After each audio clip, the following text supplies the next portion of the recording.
Hey, it's your girl KV back with another review for Real Housewives of Atlanta, Season 16, Episode 13, Chapter 1, Reset.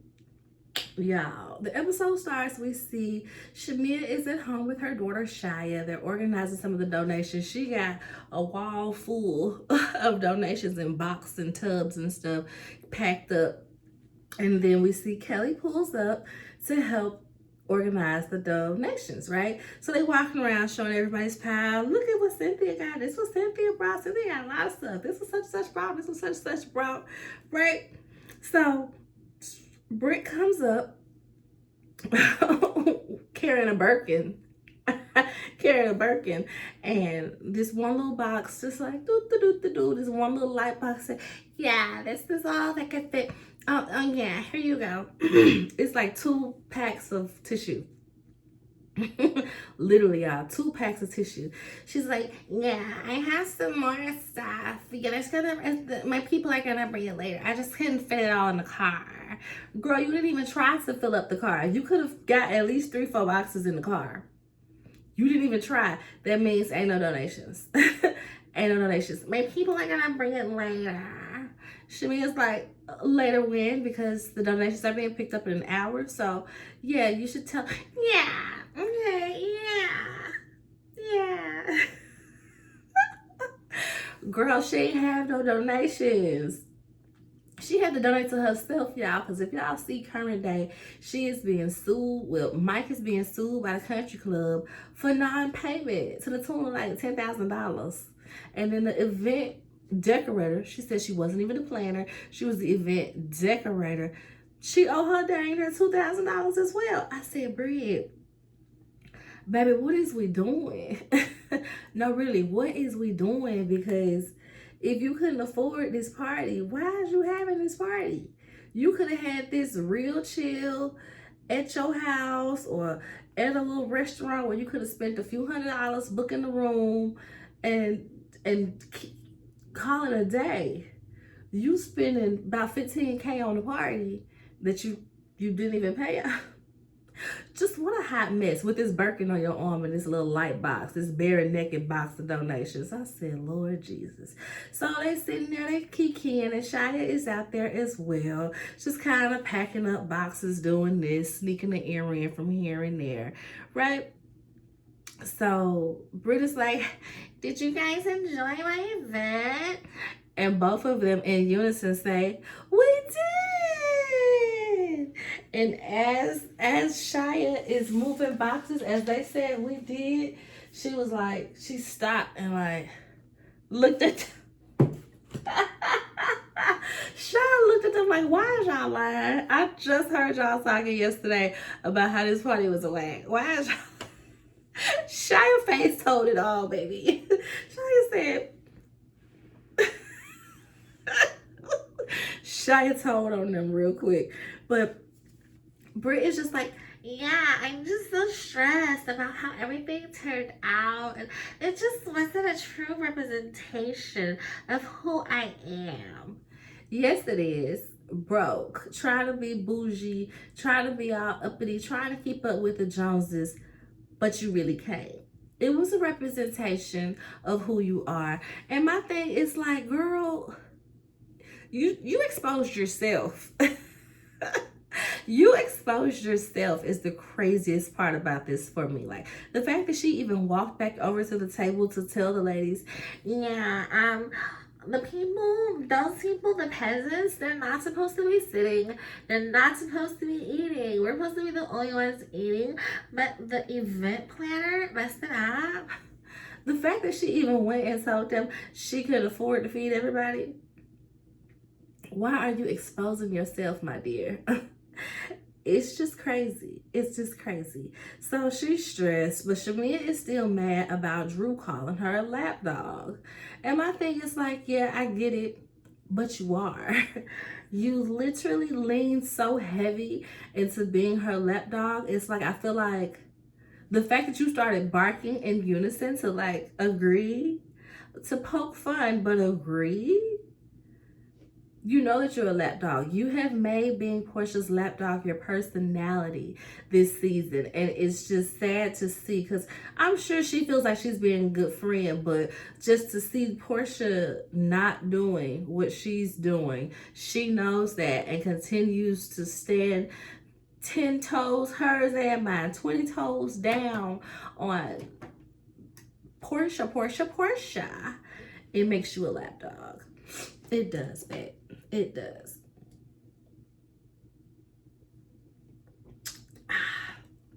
I got a lot going on in here, y'all. So I juiced cucumbers, kiwi, and lime for like a little hydration juice, and mixed it with some coconut water. I was drinking on that.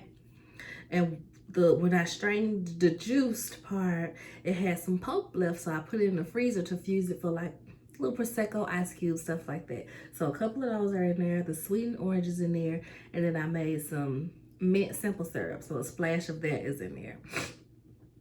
It's pretty tasty. So next we see Drew and Portia go out to have a tea date to try to talk this whole thing over, smooth everything over. Production is like, do you see Drew? No, I didn't recognize Drew. Oh, but ain't that Go Naked Hair? You don't know your hair? That's not Go Naked Hair. But look, here's the post. She said it's Go Naked Hair. It must be a blend. I said exactly why you try to diss her. That's your hair that you dissing. And I think that was her last post. That was like, finish out your few posts that you already and cease. So the intention of today is to clear the air before the trip. Drew, they, trying to have small talk. Drew says she has a showcase coming up and lets Portia know that she just signed a record deal with Dennis, right? Portia claims that she already knew, Dennis already told her, and that she doesn't care. Portia, you care greatly, okay? You big care, because everybody that will listen, you're going around spreading rumors saying that Drew is playing on Dennis's hot dog for studio time. You care greatly. It's so annoying that she is even so hard on this. So Drew is just like, okay, well, I heard that you were filming with Ralph. That's petty. Y'all ain't even got no business, like literal business to take care of, to, be linking up like that. Portia claims that, well, I came to meet Shamia and, he was there when I got there. Lies and lapdogs, child. Lies and lapdogs. You knew good and well that that man was going to be there. Ain't no way. Because we'll move on. So Portia is just like, well, since we're talking about this, well, I know that you dating Block. I said, did she say Block? Candy Baby Daddy Block? That nigga get around. You dating Block. I think that's what she said, y'all. Riley's daddy. Candy Burris's baby daddy. I was like, Block? And then Drew was like, well, if we're going to talk about rumors and what they said in the streets, they said you dating Future. They beep it out, but we know that it's Future. We know that she's saying Future. I said, Future saw that mid-season trailer. Somebody showed him that mid-season trailer. He had his lawyer call up. Don't say his name on this mess, but Block came on the show to pop up on Candy because production, pulling the fast one. So I'm surprised that they blurred out his face, if that is who they're talking about. So now Portia's talking about how Drew is coming with all this anger and aggression. And I'm just like, she's not, though. You're coming with the passive aggressiveness. You're coming with the angry, vibes and stuff like that. Just all around negative. She's truly insufferable this season. And it's like, has she always been like this? I know she's had her moments, but has she always been like this? And she was really just, shrugged off because Kenya was way worse. My God. She is escaping any type of accountability. Drew is like, aren't you going through a divorce? Why do you have all this smoke for me? Which made me laugh because it's like, Drew, you going through a divorce too. But it's like, ooh, but she keeping her smoke where it need to go. She not unleashing on everybody else. So, hey girl, make your point then. Make your point. And so Portia, as usual, she gets up and she leaves. Drew's like, starting to see why Simon leave you. Starting to see why Shamia don't want to talk to you. Now I see why you ain't got no friends. I see why you ain't got no friends. Type deal. Some pulp got on my lip. I didn't want to be out here looking crazy. Next, we see Kelly is at home with her girls. She lets them know she's going to be going on this trip for a few days and she is going to miss their first day of school. They're like, who's going to stay with us? Who's going to stay with us? Uncle Lamont? Uncle Lamont? She like, no, y'all going to be with such and such, but Uncle Lamont going to take y'all to school on y'all first day. Watching reviews and just seeing people on Twitter, people was upset that she gonna be missing her kids' first day of school. And I'm like, as a parent and somebody who got plenty of nieces and nephews, every first day of school ain't some grand thing. Now, when they first start in school, like a pre-K, a kindergarten, a first grade, sure. But unless they change the schools, their second, third, fourth, fifth, them first days is whatever. You already know the teacher, because if they've been going to the same school, you can just walk down the hall and be like, hey, you're going to be my child teacher next year. I saw on the thing. There's orientations. You've already met the teacher.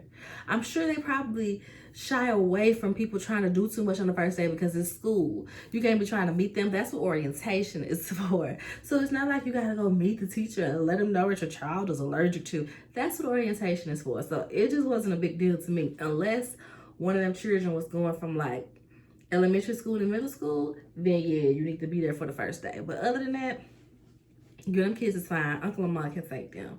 So Lamont is her publicist. I said, oh, okay, this your friend for real then.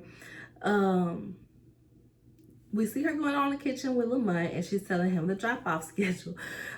She got to go to 3 different schools because each sets of girls go to a different school. Chloe in high school. I'm guessing the twins might be in middle school, and then the youngest one elementary school. So he got to go to 3 different schools with the earliest needing to be dropped off at 7 a.m. He was like, how long you finna be on? He lets her know that he FaceTime Mark, trying to get him to do right and make it right with her, make it right with the kids. And Mark was basically like, yeah, I don't have nothing to do with that family and those kids. A la Ashley and Tyler from Love is Blind. I was like, why he taking upon himself to go call this man? But when I watched the after show, Kelly let us know that Lamont has been working with her since she's been happily married, and that her husband was actually the one to hire him. So he is very close with the both of them. He's traveled with them, all of the things. So okay, I can see why he would try to take it upon himself to try to be the liaison to get this family at least to a good co-parenting, good co-parenting spot. But hey, it didn't work. No harm, no foul. So she's like, it's ridiculous that he would do this. This is his kids. This ain't got nothing to do with me. It's like he's just taking a break from parenting. Like, I don't get no breaks. How he think he's just gonna walk around and get a break from parenting? I'm like, girl, that's terrible. That's terrible that he would, terrible. But I'm like, I wouldn't want him with the kids like that if you threatening to unalive me. I don't want you around my kids. I'm straight. So next we see they are headed to Grenada. We see the group is, oh, okay, Phaedra gonna be there. Okay, cool. We get to see Phaedra, get to meet Phaedra. Angela's like, I don't know Phaedra, but I'm ready to meet her. Like, I ain't got no prejudice towards her. Whatever I've heard about her, I'm gonna put it to the back and just meet her. Meanwhile, Phaedra is over there being a mean girl, talking about, oh, Angela is the oldest looking young person I know. And I'm like, Angela's face don't necessarily look old. It's her aura, the way she dress, talk, and act, like her hair that kind of gives her old lady vibes. Not necessarily that she look old in the face. So Phaedra, of all people saying that, like Miss Old Church Lady, you came on the show looking like an elder, looking like a deaconess. You done got a whole new transformation face, but you want to talk about somebody else's looks? That always blows me when people who pay thousands and thousands of dollars to change their appearance now want to talk bad about other people's appearance. It's like, You couldn't wait to be pretty, huh? You couldn't wait. So they split into two groups. In one bus, I can't remember who all it was, but in one bus, they over there having fun, taking shots and stuff. I think this was the fun girls. In the other bus, it's like Phaedra, Cynthia, Drew, and Angela. Yeah. And Phaedra's like, so who don't like who? Tell me the tea. What's the beef? Tell me everything. And it was just so like, you're doing too much. You're doing too much, Faye Faye. Now, so they do this little game where they're taking shots once they get to the hotel or the villas. They're taking shots, and there's numbers on the bottom of the shot cup to see who gets to what room. So I think they just straight up pick who they wanted to. No, she picked for them. So Kelly and Shamia are staying together. Cynthia and Drew, Portia and Angela, Brittany, and Phaedra. So Drew and Cynthia get a suite with twin beds. With twin beds. Portia in her confessional gonna say, now why y'all keep doing this to Drew? She keep getting these twin beds. I'm the only one that's got a problem with her. Why y'all doing her like that? Justice for Drew. And I'm like, okay. They do an arm wrestle. Cynthia and Drew do an arm wrestle for it. And Drew portal Cynthia up. Kelly talking about, TT gonna need some icy hot for that tomorrow. I said, not TT. So as they're leaving out to go split up to go to their rooms, Portia is talking to the chef like, hey, Big Daddy. No, let me do, hey, Big Daddy, you know, I like my eggs poached. You make them like this because that's how I like them like that. Yeah, she like breakfast in bed too. I do like breakfast in bed. Yeah, you can bring it straight to me. I'll do something strange for a chicken wing. I was just like, Portia down. Jesus Christ. So everybody divides out. Shamia and Kelly are sitting there talking as everybody's getting ready to go for dinner. Shamia is mad that Drew in the post went and Drew petty, now that I'm thinking about it like this, because that was essentially, I believe, Drew's farewell go naked hair post, and she tagged Shamia in it because this was right after Shamia did the radio interview. So she tagged her in the post like they be starting imaginary beefs or bringing up fake beefs or something along those lines. And so, like I said, she tagged the girl in it. And so Shamia is mad, like, why is she coming for me? You came for her on the radio, dear. You came for her on the airwaves, baby. You mad that she added you like, oh, you said something? I heard you was looking for me. Here I go. And now you're like, why she coming for me? Why she coming for me? This is what annoys me about Drew. About Shamia. I'm low-key team Drew this season, y'all. Never thought we'd see the day.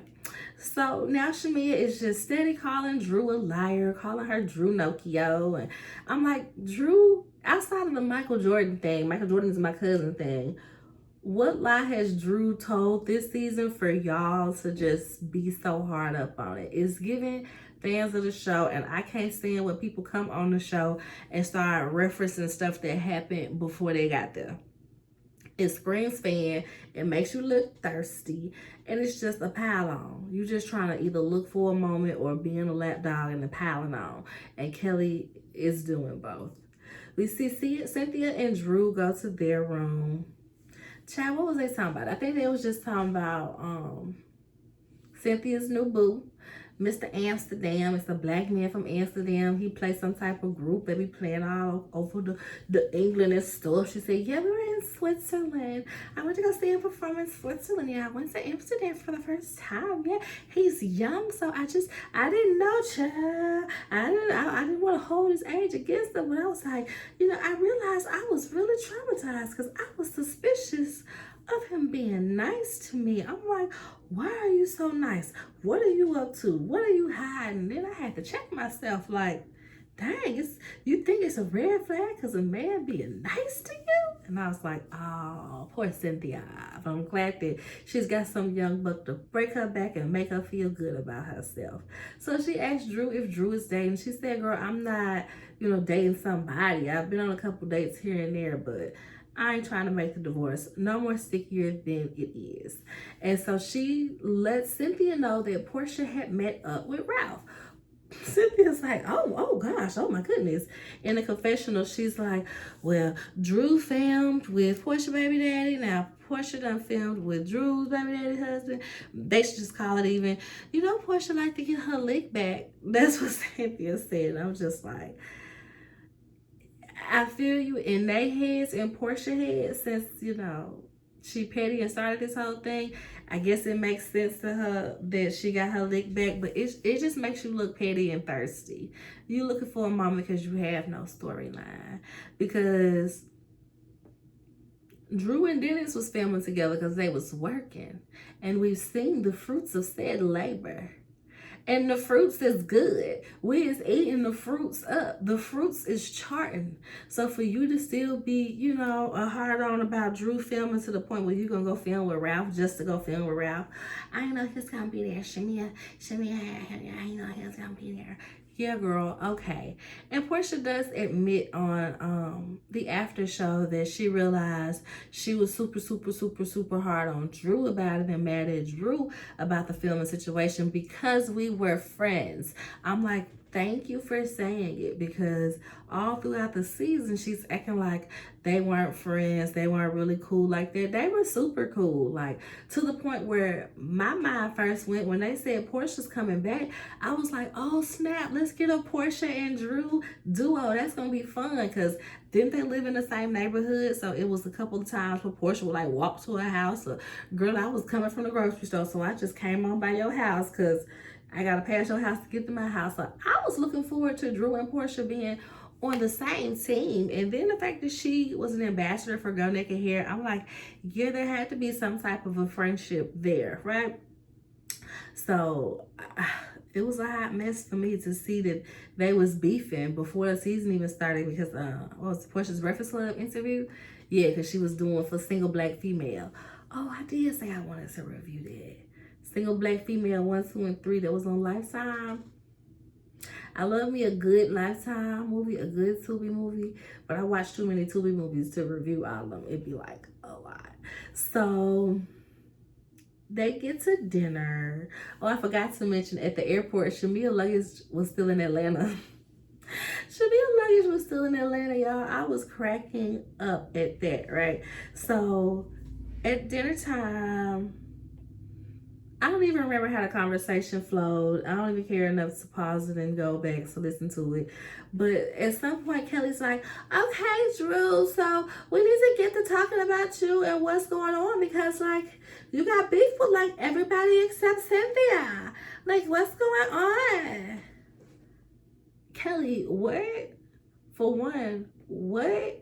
For two, how she got beef with everybody but Cynthia? She got beef with Portia. Shamia is hanging on to her, calling her lapdog, like everybody that's ever crossed Shamia's path ain't called her a lapdog.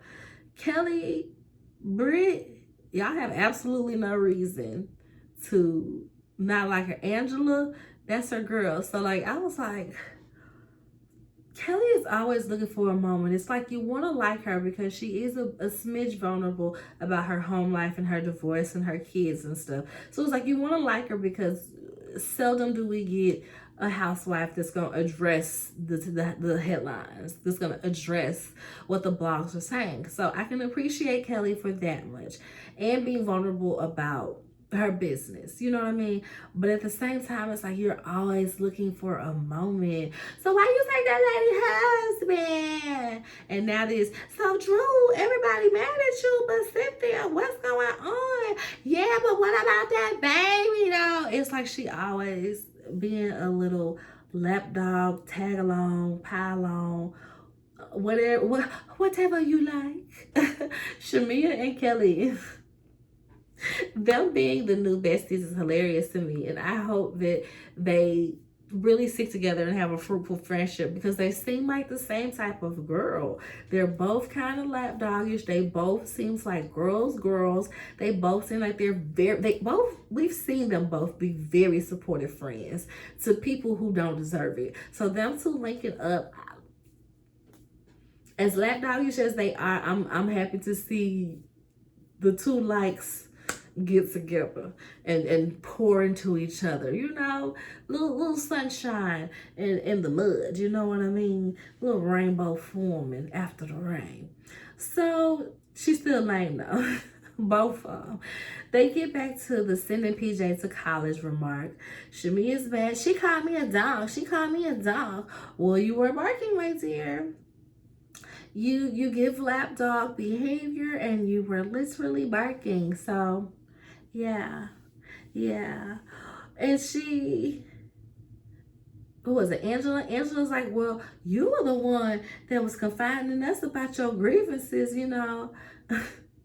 And Portia is just like, no, you know, if y'all got questions about me and Shamia's friendship, just ask me. Okay? And Shamia is like, I didn't just come up to y'all and volunteer this information. Y'all were asking me questions. Kelly is like, okay, Portia, so since you want us to ask you, do you think you've been a good friend to Shamia? And Portia's just like, see, we done already talked about this, and we over this, we done talking about this. But you told us to ask you. Shamia is just like, it was really good to see Portia defend me and our friendship. That's not what she was doing. That's not what she was doing, babe. And I like Shamia. Shamia seems like a cool girl in real life outside of Portia. She seems like she would be a cool person to know and be around. So this ain't even coming at Shamia hate, but it's like she didn't defend y'all friendship. She got them up off of her before they start interrogating her and letting her y'all know that she knows she a bad friend. Okay, she ain't got no answers because she knows she a bad friend. She wondering why you surprised because this been her. You get around these girls and you surprised that I treat you bad. I always treated you bad. What are you talking about? That's what type of energy Portia is on. So next they're like, okay, Drew, what's going on with you and Portia? Drew's like, I don't have an issue with Portia. Portia has an issue with me. So now Portia, in a roundabout way, admits that her energy and words were a bit extra at Shamia's party. Did she apologize? I feel like she gently apologizes for that. And so she apologizes. Always something. She apologizes and then she tells Drew that she brought up that Drew is dating Black to clear the narrative that she was dating Dennis. It's like, Portia, are you insane? You are the one that's been saying that the girl date Dennis. So you're not clearing no narrative by saying she dating Black too. You're just trying to make her seem like she a HOE. Okay? Portia is insane. My goodness. So Drew admits that, you know, I could have texted you and let you know what it was, opposed to trying to run you down to tell you face to face, drawing it all out. Period. That's literally it. Drew, you could have straight up just said, hey girl, I'm be filming with your baby daddy because we making music, and let it been that. Portia, even though she didn't, it just does not call for all of this vitriol. A little light shade, a little like, dang girl, I thought we was better than that. You couldn't call me when you tell me you were with my ex, you with my old work, and you couldn't say nothing, and then let it be done. Be mad, let it go for about 2-3 episodes, but you spreading rumors saying she's sitting on Dennis' hot dog trying to get this and that. It's immature, it's petty, and it's just so unnecessary. So at this point, like, they were arguing back and forth, and Kelly has was it a rose quartz? A rose quartz, and she's like, if you don't have the quartz, you can't talk. And so they pass it around, and Britt gets the quartz. I just want to say to Phaedra that Apollo and his wife were invited to my event through Mike. I've never had any dealings with him, and you know, I just wanted to let you know that. Everybody's like, what? Okay, girl. Phaedra is in her confessional like, girl, I don't care about that. He is married to a whole nother woman that ain't none of my business. But I'm like, Ain't that why you was mad and cussed the American medicine ladies out? Okay. All right. And then Shamia is in her confessional. She said, Britt, read the room. You worried about, you think we worried about Phaedra and you having Apollo at the event while we still worried about how everybody left your event still hungry. I said, Shamia ate that one. She ate that one. And that's all I can really remember from the episode. I think that's the end. I can't imagine too much more happening. Oh my gosh, y'all. I be having it playing while I'm doing a review. And they just showed the clip of Phaedra with Dwight. Y'all saw that Dwight has been diagnosed with prostate cancer. That is so sad. Prayers up for Dwight because he, you know, would throw Phaedra these crazy big parties and they would just be so crazy and so extravagant, and he was just a joy to always see. I wish he would get back on TV. He was a joy to see on Real Housewives of Atlanta. So praying that he is you know, praying that he is as well as he can be, you know what I mean? So that's it for this review. Make sure you like the video, subscribe to the channel if you have not already, and comment. Let me know what y'all think about this review and about this episode. Some people really like this episode. Some people said it was boring. I feel like it was just enough. You know, after the craziness, after the clusterfuck that was Britt Edie's polo derby golf bare naked party, no dinner. We just needed something chill to just kind of introduce us up on the trip. I did think that we would get a little bit more of Phaedra. I thought we would have a little Phaedra package, like what she's up to these days. I guess they said you got that on Married to Medicine, but I'm like, this is a different show. I don't know. It was just like, y'all really just gonna throw her in there like a friend does, but she got a whole tagline and there's a peach and all that. Like, okay. Like the video, subscribe to the channel, share the video, y'all. Until next time, see you later.